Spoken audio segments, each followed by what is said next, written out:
amigos telespectadores da Rede Vida de Televisão e do programa O Pão Nosso de Cada Dia. Simão, tu me amas? Apacenta os meus cordeiros. Simão, tu me amas? Apacenta as minhas ovelhas. Simão, tu me amas pela terceira vez? Apacenta os meus cordeiros.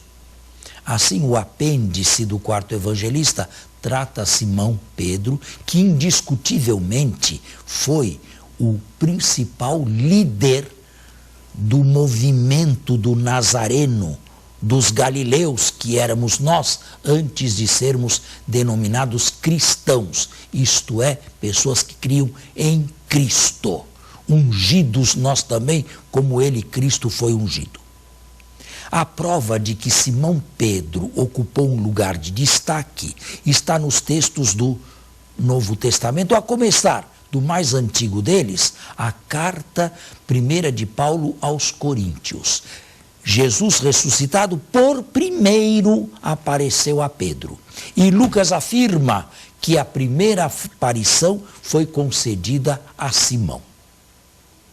E assim, ele é lembrado com maneira privilegiada pelos 4 evangelistas. Ele é o primeiro de todas as listas dos 12 que encontramos nos evangelhos sinóticos e em Lucas nos Atos dos Apóstolos. É sempre o primeiro.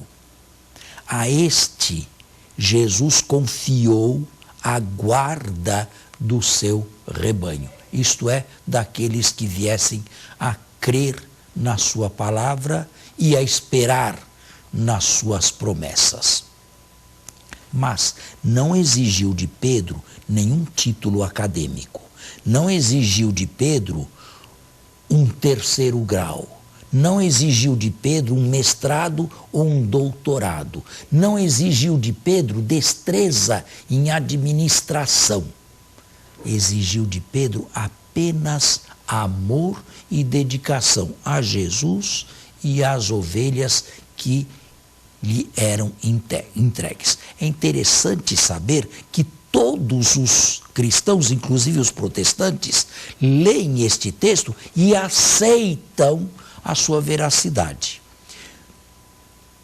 O pomo de discórdia entre nós católicos romanos e os protestantes está em que nós aceitamos que esta liderança de Pedro, com a sua morte, passou para o bispo de Roma. Com outras palavras, o bispo de Roma, depois de uma longa trajetória petrina, desde Pedro apóstolo até ele, quando emergiu no início do século II, esta trajetória nele terminou.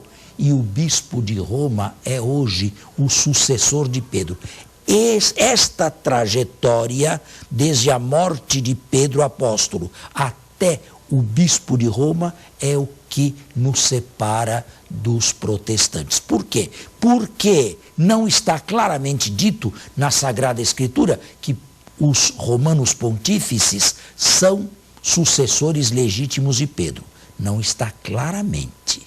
Porém, o simples fato de todos os evangelistas privilegiarem Pedro 20 ou 30 anos depois da sua morte e não fazerem isto com mais ninguém, quer parecer a nós, católicos romanos, e para aqueles que têm a mente aberta, que os evangelistas olhavam para este cargo, olhavam para esta posição como alguma coisa não apenas recordada no passado, mas que devia se continuar no presente. Uma liderança indispensável para que um movimento sempre crescente não se desfizesse em 1000 pedaços, não se quebrasse. Nada melhor do que o bispo de Roma, onde Pedro apóstolo deu o último testemunho de Jesus através do seu martírio.